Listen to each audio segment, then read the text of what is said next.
Welcome to Courtney on Health, heard on malcolmpresents.com. And Courtney is all set to do her exercise. Anyway, Max, do the intro. Here's the intro. I wish we could just tape it and drop it in, but here we go. So again, yeah, Courtney's going to be doing some exercises today, and we'll get into that in a sec.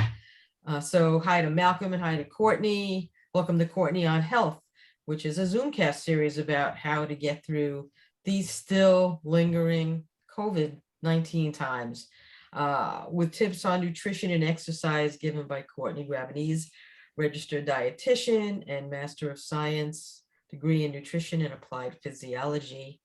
I was just singing Let's Get Physical before for a couple of bars, but Courtney is going to again give us some information because she is an experienced nutritional and health consultant in the New York metro area, and obviously beyond that into the universe, and will help guide you on a path to wellness and health.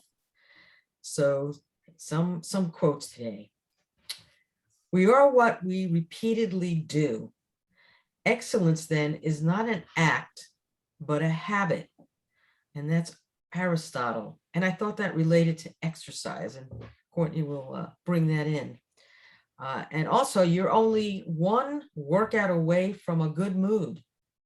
We don't know who said that, but it does help. Those endorphins keep rising as you work out. A 1 hour workout is 4% of your day. No excuses.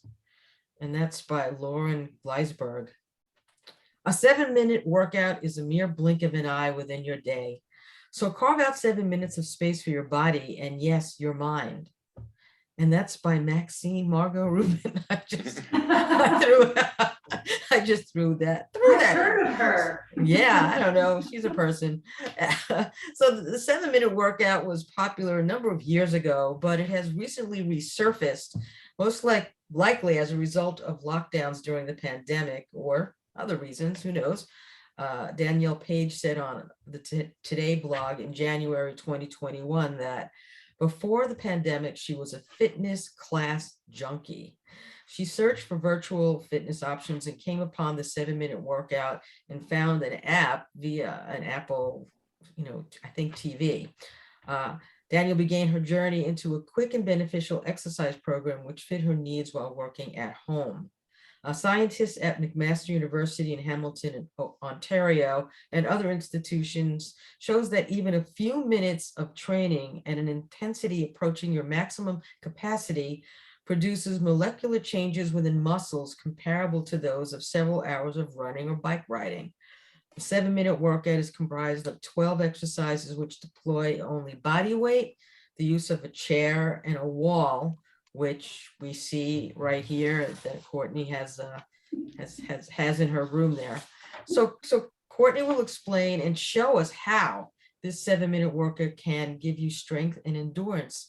So give us a little info and about this. Yeah. As long as we could watch. Yeah. I don't see you guys dressed for this is participatory. No, not so much. Well, considering I'm on a rolling chair, I can roll back. I figured if I stood up and did anything on this chair, I'd go flying. So okay, and as I we'll tell see you, if I can do this. I tried to do the jumping jacks and I found out I can't jump anymore. I know. Well, you're not alone. You're not alone, and it's a very intense workout, and we'll certainly talk about that. But for those of you not familiar with it, it has been around for a while, since 2013, actually. But probably due to what you just mentioned, Maxine, it had a resurgence because people were home and looking for home-based exercises, fitness routines when many of their gyms locked down. Now, many of them are open again, but still people have migrated to this, and for some good reason. So again, if you're not familiar with it, it's based on a philosophy of fitness called high intensity interval training. You guys familiar with that? It's sometimes just abbreviated as HIIT. I used to be familiar with aerobics. Well, Aerobatic what training. this does is a combination of, and when I mean intense, it is high intensity, a combination of both aerobic and resistance training using, as Maxine said, just your body weight, with the assistance of things like a wall and a chair. I have a mat here, but you can easily just use a towel down on the ground or nothing at all. It was designed again back in 2013 by an exercise physiologist named Chris Jordan with the Johnson & Johnson Human Performance Center. So it's designed to work upper body, lower body, and core, but never working the same muscle groups at the same time. So the philosophy is really stressing one muscle group, so the groups of muscles that are being exercised, while others are being relaxed, and then it switches. So if you notice the order of exercises that we're going to go through today, or if you've researched this online or have actually done this before, you're not doing, for example, consecutive upper body muscle groups. You're not doing consecutive lower body. It's so intense that you need the break. So the workout is only, as it's prescribed, only 7 minutes. But I will tell you that if you really look through the recommendations, it's supposed to be offered done 3 times per week, roughly. But you're supposed to take that 7-minute workout and cycle it 3 times. So ultimately leading to about 20 minutes during each bout of exercise, which if you're familiar with the American College of Sports Medicine recommendations for activity for Americans, that falls right in line with the amount of high intensity exercise that's recommended, which is about roughly 70 minutes per week of very high intensity. By the way, Courtney, when I Googled this, a 7-minute workout, they also had different levels. They had a workout for beginners, a workout for intermediate, a workout for you wouldn't believe this, and a workout for seniors. Right. Well, and it's interesting that you bring that up, Malcolm, because I'm all for this. First of all, I think, we'll talk about pros and cons. I think anything that will get people off of a 0 amount of exercise to, even if it's only 7 minutes per day, is a move in the right direction. But if the philosophy of what this type of intense training is supposed to do for, and Maxine mentioned this, for both endurance and for cardiac benefits, you really need to be doing this at the full throttle intensity as it was originally prescribed. So I'm all for modifications in this because it contributes to exercise, period. But if you're trying to obtain some of the results that the studies indicated for the 7-minute workout, that very high intensity needs to be achieved. Having said that, like I said, I encourage anybody to try with parameters, which is why I'm going to show you. We're not going to go through the full 7-minute intense level, but I do want to show you the correct movement and alignment for these exercises to keep it safe for everyone. Because if you're really just looking online, going to YouTube, getting this on there's many apps where you can download to get this workout, they're all available, but somebody's not necessarily going to be there showing you whether your alignment is correct or you're actually doing the exercise correctly. You really need to do it correctly in order to achieve some of these results. How long do you do each one, and do you rest in between? Yes. So you're definitely resting in between. So it's meant to be, about, 30 seconds. So, roughly 30 seconds and roughly 5 to 10 seconds break in between. So if you look online, you'll see anywhere from, really gunning it for 25 seconds up to 30 seconds. And I've seen the rest period being anywhere between 5 to 10 seconds. As long as you're within that window, that is fine. Ultimately, you're going to be landing around 7 minutes all in for the cycle once you've completed the 12 exercises. But again, you're supposed to do that in a perfect world 2 to 3 times during your time. But that's a tall order because they're hard. It's very hard and it's very intense.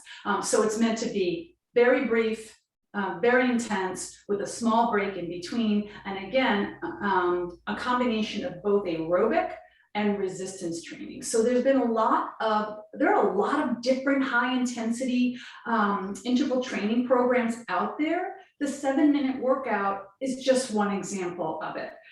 Some people are familiar with something called Tabata. That's an example of high intensity interval training.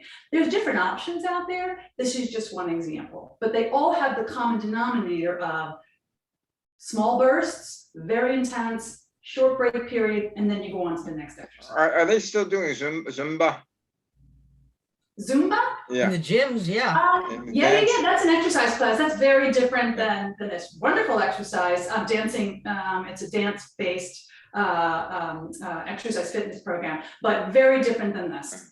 So again, it's options for people, you know, giving people the availability to do things in their home, doing things that are free, that are widely available. So I think that those are the pluses to it. And again, if you're two categories of people where I think it would be beneficial, if you're already very conditioned, and I wouldn't encourage somebody who's not conditioned to attempt this without maybe somebody showing them the proper alignment. But that's the category of people who might benefit from this. Maybe they're short on time for a particular, you know, day during the week. I would not recommend this for somebody who's brand new to exercise. It's just too intense. If you are going to do it, make sure you've got some supervision and somebody is monitoring you. Certainly people who have maybe or have cardiovascular disease or have high blood pressure, you would always want to check with your healthcare provider. But he or she is in all likelihood going to say, maybe you'd want to start off with something that's a little bit more gradual and not so intense. Okay, Courtney, now that we got all the information, let's get to the exercise. So I wanna- Let's get to them. Yes. So, Get to the nitty so again, gritty. there's 12 exercises. Once again, you will see that there's some tweaks and some small differences online, but this is the original 12.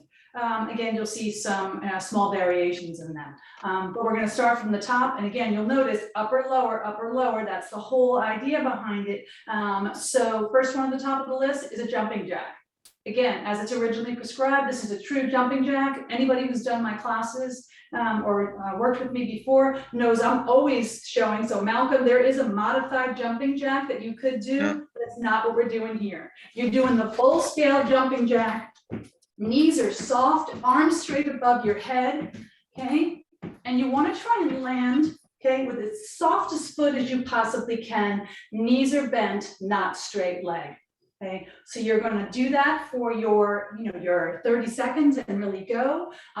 You're going to rest for 5 to 10 seconds. This is normally, if I'm working with somebody, I might say, well, forget the rest and just move on to the next exercise if we're just working in a gym.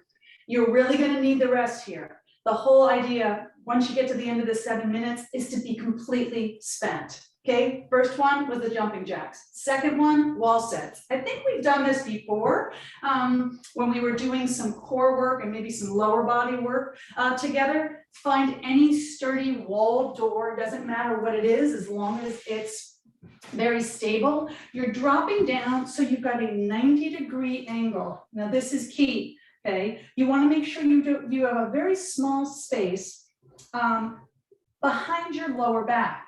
To get that, you want to do a small pelvic tilt, and all that means is pushing your hips forward so that you minimize that space behind your back.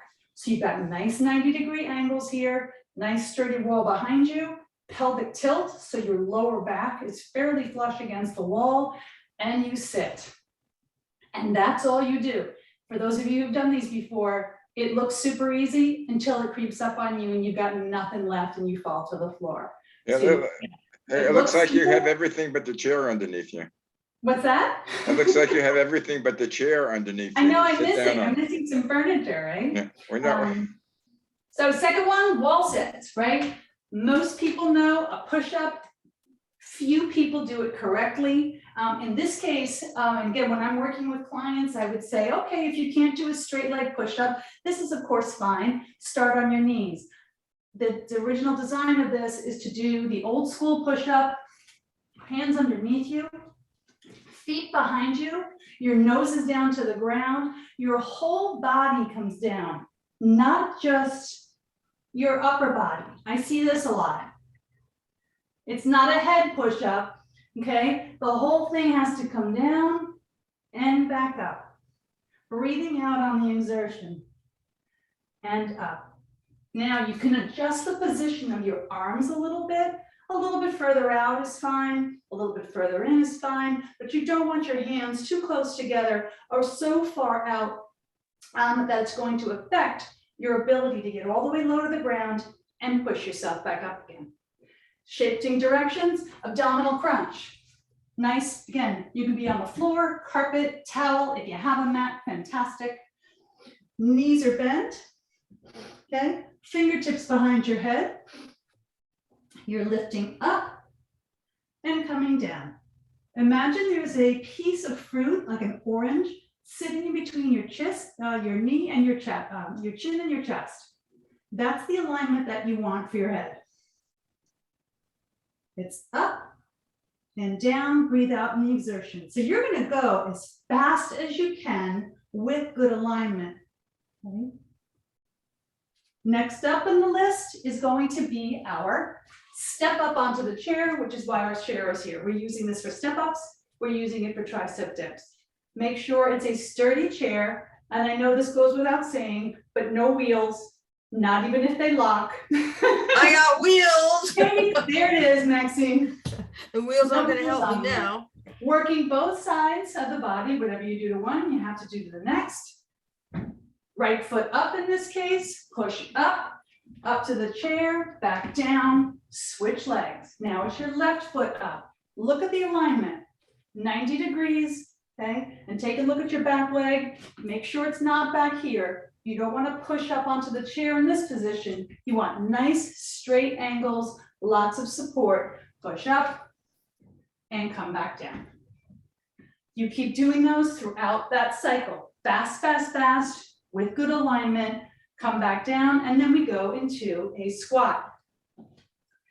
Just like we did with our wall sit, okay, where you want a nice, beautiful angle of the lower body. When you come down in a squat, let me give you the front angle first. Your feet are just past shoulder width, okay? Arms out in front for a little bit of balance.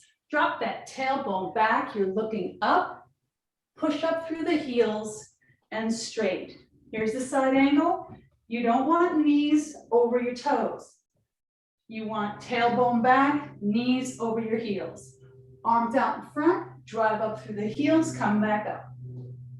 Breathe out when you have the exertion, which in this case is when you're coming back up. Now again, keep in mind, this I'm slowing this down just to specifically exaggerate your alignment. It is a much faster pace when you're moving through these. Again, it's do as many as you can in that window of time. So how many repetitions do you think most people fit into that, 30-second time frame between exercises? I've seen is, I mean, if you're brand new to it, I think it's going to be on the low side. So it might be maybe only like 8. On the high side, it might be 15. If you're really, I mean, it could be a little bit higher than that, but that's generally the range that you might have for something like an abdominal crunch, where it's really a small nuanced move and not a big exaggerated move. I would say you probably could get more than that in that window. Again, your nice sturdy chair, no wheels, not even locking wheels, feet out in front, elbows pointing behind you. So start with a straight line. So see that sort of plank position. Make sure you're looking forward. You drop down, elbows behind you, push back up. Breathe out in the exertion. So push, just to give you an idea of the pace. Don't let your form be sacrificed for speed. And push. Finish that, coming back up. So we just worked upper body again. We come down to the floor. We're doing a traditional plank. Okay, if you want, you can start with a straight arm plank, get comfortable here, and then come down to forearm. Make sure your tailbone is low. You don't want tailbone up in the air like this. It's called a plank because you look like a plank. nice and flat. Pull your abdominal area in, tighten the muscles in your butt, and all this is just holding it for the period of time. How long a period? Hold it, come back up. So we just had a core, now we're going to shift directions and we're going to add a little bit more of a cardio punch. This is high knee running in place, okay? Again, another one of these things that looks super easy until you start doing it. Really high knees, run, run, run, run, run. And you're going to do this for your 30 seconds, 25, 30 seconds. Bring it down, lower body, lunges. Watch your alignment, starting with your feet underneath your shoulders. Step forward with one foot, drop down, lunge, and come home. Opposite leg, drop down and home. Side view so you can see those angles again. Step forward, drop. You got 90 degrees here, you got 90 degrees back here. That's the alignment you're looking for. Push back. Tight. Lower body, back down to the ground. Push-ups, but with rotation. Come down. Starting in your plank position. Drop down into a push-up. And when you come up, you're reaching over. Back down. Push-up. Over. And you're going to keep doing these for your 25 to 30 seconds. Easy for you to say. And lastly, a spin on that plank again is a side plank. People really struggle with the side plank. It looks really easy. And even if they're able to do a regular plank, the balance component of moving over to one side sometimes trips people up. So you're holding in a plank position. Again, you can come down to forearms, rotate, balance, up, and come down. And opposite side. And opposite side. Come up, you get your break. Ideally, if you're able to, again, those 2 to 3 cycles of that 7 minutes, get you roughly to 20, 21 minutes. That's the perfect world. Again, you know, work at your own level and pace. It's not for everybody. I do think that it's a wonderful tool. I mean, that, you know, that sort of fitness program toolbox that people have. But I have seen people get injured. So you always have to worry about that. I don't want people to do it and then get discouraged, and then it prevents them from participating in exercise down the road. So you really have to look at it. Is it fit in my lifestyle? Where am I? My doctor told me that it's okay for me to participate in physical activity. If so, what age group are you in? And the only reason why I asked that, I mean, there are 75 years old individuals who are very active and were able to get out there and do things. And there might be very unfit 20-year-olds, but you have to sort of work within your, you know, your levels of flexibility and ability. So speaking of flexibility, some of the downsides of the 7-minute workout is that it really doesn't include the fitness component of flexibility. So think about stretching, cooling down, those things that ultimately lead to a reduction in injury down the road. So you can certainly add that onto the 7-minute program, but it's not intrinsically included into that program. So I would think you'd want that, you know, for everybody for injury prevention. Yeah, but you know what I find the hardest when I do things like that is even when someone instructed me like you just did about the form and the position of the body, if you do it alone, you have a tendency of, you know, changing your form and you really can't see it. And sometimes you're really exercising the wrong muscle. So, I mean, my recommendations, if you could afford it, to have someone like you to do the training with, because you are constant. I'm sure in your classes you're constantly tweaking somebody's positions, because that's a harder thing for me to do. is keep the right position. Right. Yeah, I agree. I think that even in the world, like I said, you can find this. There's the J&J 7-minute workout app that's available, and it is free. The downside is, like you said, there's nobody watching you and making sure that you're not landing, for example, in a position that could cause injury down the road. So I know that Zoom is an option for people, and obviously that's two-way and you can watch. So that would be certainly an option for people who either can't, because of just logistics, can't get to a facility, or just aren't comfortable going back in to work with somebody, you know, one-on-one just yet. That's at least a good bridge in between no supervision at all and working with somebody one-on-one. If for even, it doesn't have to be for a long period of time, but it would be a wise idea to work with somebody initially to sort of get the alignment down and then pursue it. I think the best role for a 7-minute workout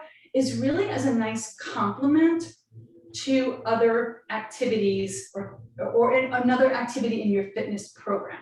So if you want to do it a couple of days a week, and then in conjunction with that, do your walking or biking or swimming or hiking, and then do stretching. And, you know, again, there's only so many hours in the day, which makes this a really appealing option for people. But it really could be best used as a complement to other activities. And then you get the other fitness benefits. So remember, the best case scenario of the 7-minute workout from health benefits would be to increase endurance for a particular activity. And for some cardiac benefits. The research supporting its role in being helpful for weight loss is a little slim. And even when we do see a benefit, it's usually encouraged with, guess what? A modified diet in conjunction with that. So it's impossible to kind of tease out, is it really the 7-minute workout, or was it its combination with the diet that really yielded those benefits? If you eat a pint of Haagen-Dazs and then do 3 7-minute workouts, you think it'll balance out? Well, it could. Just make sure you got a bucket nearby. Something like that. Courtney, do you now during the pandemic, do you have like video classes or Zoom classes that you have private, students that you supervise, and you say, can you tell on the Zoom if they're doing it right? Oh, absolutely. If you ask some of the clients I had I had a twice-a-week session during the height of COVID, and they were great. Like, you really do see us. I mean, not everybody has a perfect studio set up, so sometimes I couldn't see exactly their alignment because I wasn't getting their whole body. But in many cases, I was able to say, butt down, check, your knee is what, so-and-so, your foot is out way too far, bring that in, drop it down. So it does lend itself, Zoom does, that is, to the ability to at least check on people virtually, even if you can't do it in person. So your applied physiology degree would seem to be applied to this. Right. Exercise physiology. Yeah. Exercise physiology. Right. So that would make me go, Courtney is definitely a person I would want to work with, knowing, and seeing what you're doing now, especially. But for some reason with me now, with a tear in my rotator cuff and my arthritic knees, it's like, I'm not sure this would apply for me right now. But there are other exercises I can do that are less, strenuous on these particular, areas that I had a problem with. So, I don't think, I mean, would you say this could be modified in some way? Or is this just too over the top? Absolutely. No, I think it absolutely could be modified to a program that, again, maybe doesn't fit the pure or organic description of how it was designed. But, which was to really empty your tank so that you got nothing left. You exercise to failure. And anybody who's done my class hears me say that all the time, exercise to failure, because when you get to that point, that failure point, you have something that's called afterburn, which means that your metabolic engine is going to really really fire much more effectively throughout the day. In the absence of that, all of these can be modified to any extent so that anybody can do them. So again, maybe it's not the pure definition of the 7-minute workout on how it was designed, but absolutely, you can do push-ups against a wall.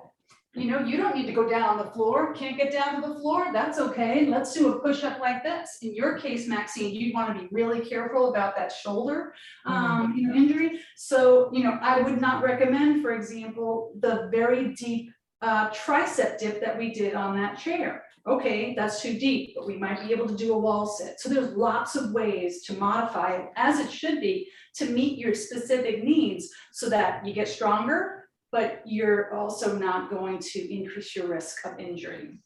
Max, I think that you should once a week do a private session with Courtney. Yeah, I just walk down the block all the way down. Right.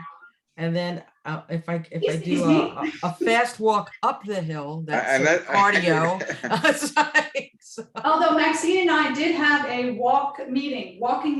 I'm a big Right, we had a believer the other walking day. meeting, but it's good to walk down to her end of the block because it's a downhill, and then you have There you to go. walk nicely uphill. If you do it a couple of times, it's a nice cardio. Your heart will, feel that move up the hill. Yeah, but I it's a know, nice- I spoke to Sparkles the other day, and she said Yeah, that you got to walk faster. yeah, I know. She Yeah, just, you're slowing her up. well, I You're had slowing to her walk. down. All exercise is good, so. But yeah, I'm reading a book called Keep Sharp by Dr. Gupta, a brain surgeon, and he's talking about exercise is the best way to avoid dementia or Alzheimer, because the mind does develop. Everybody thought, or not the mind, the brain. Yeah. The brain grows. So, and parts of it is to keep in good physical shape. So it's not only, a physiological thing, is to avoid, as we get older, the dementia and the Alzheimer type of thing. So there's lots of reasons why, again, and I'm always encouraging people to start from where they, start at their place. What's important to them? What are their health goals? Forget about what other people want. Maybe somebody wants to do the 7-minute workout and they want to do it, intensely because they're training for something. Well, that's fine. But identify what your needs are and work from there. Maybe it is, listen, I just want to be more flexible and I want to keep my cardiac health the way it is and I enjoy being outside and it's a stress reliever. That's perfect. Then build your fitness routine around that. But it has to meet your personal goals, and you always have to do your own assessment of your behavior change. So if you're somebody who's listening right now and you don't exercise at all, this might seem super intimidating. And I'll be honest with you, it is. It's very intense. So rather than try it and feel bummed or depressed because you couldn't do it, or you're so in pain the next day that you're choking down Advil, do something that's a little, gradually build up so that you're able to build up your resolve and your conditioning slowly, and you find something that you really like. Yeah, but the important thing is to build up slowly, because people, I know I'm a member of the health club, and generally, like in January, the new year, the place is packed because people say, okay, I'm going to get in shape and I'm going to lose weight. And that lasts for about maybe a month and a half. And then all of a sudden it goes back to normal, because all these people realize you can't do it overnight. It took so many years to get out of shape. It's going to take a long time to get back into shape. So you have to do it gradually, as you say. But anyway, guys, our time is up. No. Yep. In fact, we're overtime. We're overtime. Oh, sorry. As usual. As usual. Well, this was really, really great. I mean, I hope, people take away, that they can start this if they're in a place where they feel comfortable doing it. And I know there's some exercises I could do, some I probably shouldn't. So guidance is important if you can get some guidance. So that's a thing. And again, how can we reach you, Courtney, for listeners that want to get in contact with you? Yeah, please. You can find me through my website. You can find me through, my Instagram account, CLG Wellness. I'm always happy to, answer questions and, work with people, individually that way, but I'm very accessible. And if you've got a quick question about, assuming again, that have been approved for exercise, shoot me a quick comment, like I've done this and it's not working, I'm happy to get back to you, and, offer any, opinion or suggestions that I might have. And Okay, if I know so from people that listen to the show, a big question would be, where did you get those pants? Oh, well, these, I know, right? They're very soothing, these ones. All right, a big shout out to Target. I won't even, it's not fancy, but I love my Target exercise pants. hey, Target runs are, they are a real thing. When you shout gotta out go to to Target. Target, you gotta go. You have to get. Anyway, your guys, stuff. thanks a lot. Do you want to do a wrap Yeah, up? I'll do the wrap. So thanks for joining us for Courtney on Health. To get more info, follow Courtney on her Facebook page, which is Courtney on Health, on Instagram at CLG Wellness, and visit her website, CourtneyGravities.com. For more shows, go to malcolmpresents.com and the many shades of green.com. Courtney on Health, smart sound nutrition, strong, safe fitness, and we'll catch you again next time. Bye, guys. Thanks a lot, Courtney. Have a good, you're welcome. Have a good one. Bye.